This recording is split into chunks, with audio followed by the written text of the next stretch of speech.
हाँ बच्चों, कैसे हैं आप सब? उम्मीद करती हूँ अच्छे होंगे। हमारा हिंदी साहित्य का जो पाठ चल रहा था सच्ची वीरता, वो पूरा हो गया था पिछले ट्यूटोरियल में। तो अब हम अपने हिंदी व्याकरण के अगले पाठ पर आते हैं। हिंदी व्याकरण का अगला पाठ है पाठ 5, शब्द भंडार। अच्छा, शब्द भंडार क्या होता है? जहाँ पे अनेक प्रकार के शब्द होते हैं। जैसे एक छोटा सा उदाहरण, हमारे रसोई घर है, उसके भंडार में अनेक प्रकार की चीजें होती हैं, जैसे कि आटा, दाल, चावल, चीनी, अनेक प्रकार के मसाले। उसी प्रकार हमारे शब्द भंडार में भी अनेक प्रकार के शब्द होते हैं, जैसे विलोम शब्द, पर्यायवाची शब्द, अनेकार्थक शब्द, समरूपी भिन्नार्थक शब्द। इन्हीं में से आज हम पर्यायवाची शब्द और विलोम शब्द के बारे में पढ़ेंगे, क्योंकि हमारे आवधिक परीक्षा 1 में पर्यायवाची और विलोम शब्द आएंगे। तो चलिए पढ़ते हैं फिर पर्यायवाची शब्द और विलोम शब्द के बारे में। देखिए, पाठ 5, शब्द भंडार।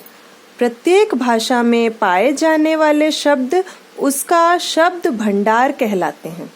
जैसे आपने देखा होगा, रसोई घर के भंडार में तरह तरह की वस्तुएं होती हैं, नमक, चीनी, मिर्च, हल्दी, आटा, दाल इत्यादि। इसी प्रकार भाषा में भी अनेक प्रकार के शब्द होते हैं, जैसे समानार्थी, मतलब जिनको हम पर्यायवाची भी कहते हैं, विपरीतार्थक, अनेकार्थी, एकार्थी इत्यादि।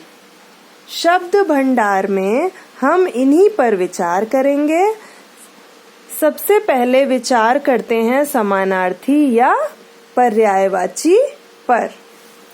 देखिए, यहाँ पिक्चर बनी है, चित्र बना है एक स्त्री का। स्त्री कहते हैं इसको। स्त्री को हम औरत भी कह सकते हैं, नारी भी कह सकते हैं, महिला भी कह सकते हैं। तो ये एक स्त्री के पर्यायवाची या समानार्थी कहलाएंगे। दूसरा चित्र बना है एक बच्चे का, जिसको हम बालक भी कह सकते हैं, शिशु भी कह सकते हैं, बच्चा या बाल। ठीक है। उपर्युक्त चित्रों को स्पष्ट करने के लिए हमने जिन शब्दों का प्रयोग किया है उन सभी के अर्थ समान हैं। पर्यायवाची शब्द उन्हें कहते हैं जिनका अर्थ लगभग समान होता है, मतलब एक जैसा होता है, परंतु उनके अर्थ में कुछ अंतर अवश्य रहता है। जैसे औरत एक सामान्य स्त्री को कहते हैं, जबकि महिला का अर्थ है सभ्य स्त्री। लेकिन देखिए, स्त्री शब्द आ रहा है दोनों में, इसलिए हम इसको पर्यायवाची में ले सकते हैं। अबला का अर्थ कमजोर स्त्री, परंतु सामान्यतया सभी का अर्थ स्त्री शब्द से संबंधित है। ठीक है। इसका क्या मतलब हुआ कि वे शब्द जिनका अर्थ लगभग समान ही होता है उन्हें हम पर्यायवाची शब्द कहते हैं। अब आपके नेक्स्ट पेज में पर्यायवाची शब्द दिए गए हैं। आपको 2 पर्यायवाची शब्द याद करने हैं, जैसे अंधकार का अंधेरा, तम, तिमिर, तमस। इनमें से कोई भी आप 2 याद करेंगे। ऐसे ही आप 1 से लेके 15 तक याद करेंगे पर्यायवाची शब्द। प्रत्येक के 2 शब्द आपको याद करने हैं। ठीक है। इसके बाद आता है विलोम शब्द। विलोम शब्द का अर्थ है उल्टा, मतलब विपरीत। किसी शब्द का उल्टा या विपरीत अर्थ देने वाले शब्द विपरीतार्थक या विलोम शब्द कहलाते हैं। मतलब कोई शब्द है, उसका बिल्कुल विपरीत अर्थ बताया जा रहा है, बिल्कुल ऑपोजिट, है ना। विलोम शब्द को हम ऑपोजिट वर्ड कहते हैं अंग्रेजी में। तो जब किसी शब्द का हम बिल्कुल उल्टा या विपरीत अर्थ देने वाले शब्द बताते हैं तो वो विलोम शब्द कहलाते हैं। जैसे आदि, आदि मीन्स होता है प्रारंभ, अंत मीन्स अंत, एंड हो गया, है ना।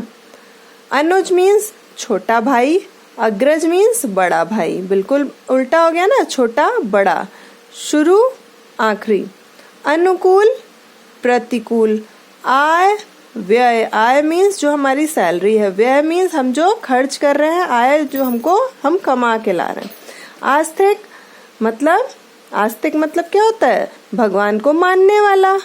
नास्तिक जो भगवान को नहीं मानता है। उपकार अपकार। ऐसे ही आपको आदि से लेके आयात तक ये पूरी एक बॉक्स ये आपको याद करने हैं। ठीक है, जिस बॉक्स के ऊपर मैंने टिक लगाया है आपको वो पूरा बॉक्स याद करना है अच्छे से।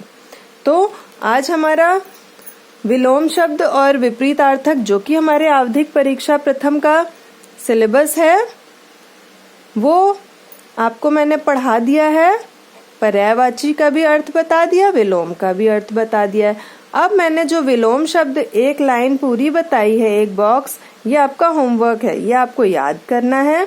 और पर्यायवाची शब्द 1 से लेके 15 तक के, और हर एक के 2-2 शब्द अवश्य याद करेंगे।